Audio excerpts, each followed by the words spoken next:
নিয়ে লাগে নাই, শুধুমাত্র তাওহীদ নিয়ে আকীদা নিয়ে লাগছে। তো যারা বলতেছে আকীদার কোনো মূল্য নাই, তারা হলো মানসিক প্রতিবন্ধী।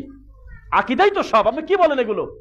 আকীদার যুদ্ধই তো সারা জীবন চলবে, বিশ্বাসের যুদ্ধই তো চলবে। বিশ্বাসীরাই জান্নাতে যাবে, অবিশ্বাসীরা যাবে না। যে আল্লাহর অস্তিত্বই স্বীকার করে না, সে দেখবে কিভাবে আল্লাহকে?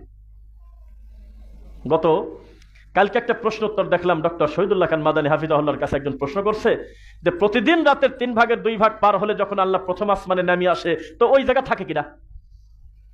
তখন উপরে থাকে কি? আল্লাহ তখন কোন জায়গা থাকে?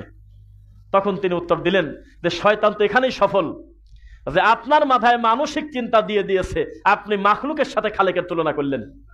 আপনার এই টেনশন নিতে বলছে কি?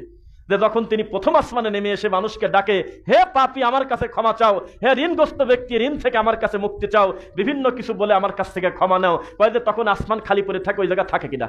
এটা হলো মানুষ তার আল্লাহকে চিন্তা করতেছে তার মামাতো ভাইয়ের মতো, তার চাচাতো ভাইয়ের মতো। এই জন্যই তো সমাজে এত ঝামেলা, যেদিক তাকায় সেদিকেই আল্লাহ দেখে, নাউজুবিল্লাহ। অথচ রবকে সবচেয়ে উপরে ভাবাটা এটা ইমানি একটা দায়িত্ব, ফরজ। এটা কত সুন্দর কাজ ছিল যে আমার আল্লাহ আমার মতো না, তিনি তার মতো, তার হাত তার হাতের মতো, তার চোখ তার চোখের মতো, তবে অস্তিত্ব আছে। না থাকলে দেখা দিবেন কিভাবে তিনি? না থাকলে জাহান্নামের ভিতরে পাও দিবেন কিভাবে তিনি? না থাকলে কি দেখেন, কি শোনেন, কি বোঝেন? এটা কেমন কথা? আল্লাহর সাথে কথা যাবে? তা আকীদার যুদ্ধ যারা বলে যে আকীদা কিছু না, তারা মানুষের মিথ্যা অপবাদ দিচ্ছে। আকীদার যুদ্ধই সবচেয়ে বড় যুদ্ধ।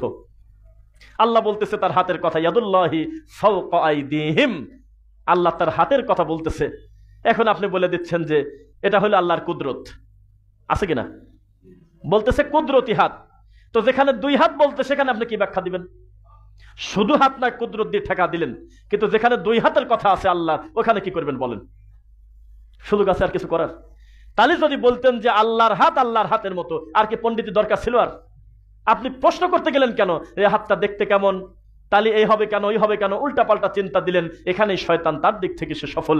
মানুষকে চিন্তা করতেছে আল্লাহর মুখামুখি দাঁড় করায়, নাউজুবিল্লাহ মিন যালিক।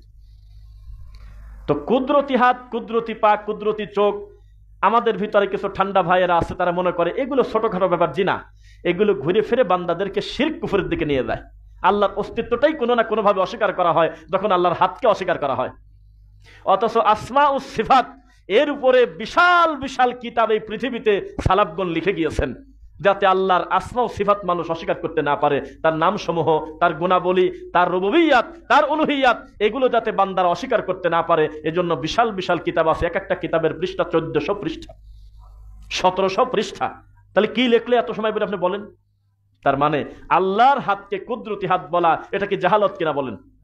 জাহালত বলা যাবে না। তা আমরা ডাইরেক্ট বলে দেন যে আল্লাহর হাত আল্লাহর হাতের মতো, লাইসা কামিসলিহি শাই। দৃষ্টান্ত দেব কিভাবে? না কোনো দ্বিতীয় আল্লাহ আছে, না কোনো তার সমকক্ষ কেউ আছে, কেউ নাই। তাহলে আল্লাহ দেখবেন, আমরা বিশ্বাস করি। আল্লাহর হাত আছে, আমরা বিশ্বাস করি। তবে মুখামুখি অন্য কিছু নিয়ে এসে বলি না যে সে হাতটা দেখতে হলে অমুকের মতো, তা বলা যাবে না। তাবিল করা যাবে না, তাসবিহ করা যাবে না। আল্লাহ আমাদের সঠিকটা বোঝার তৌফিক দিক, আল্লাহুম্মা আমিন।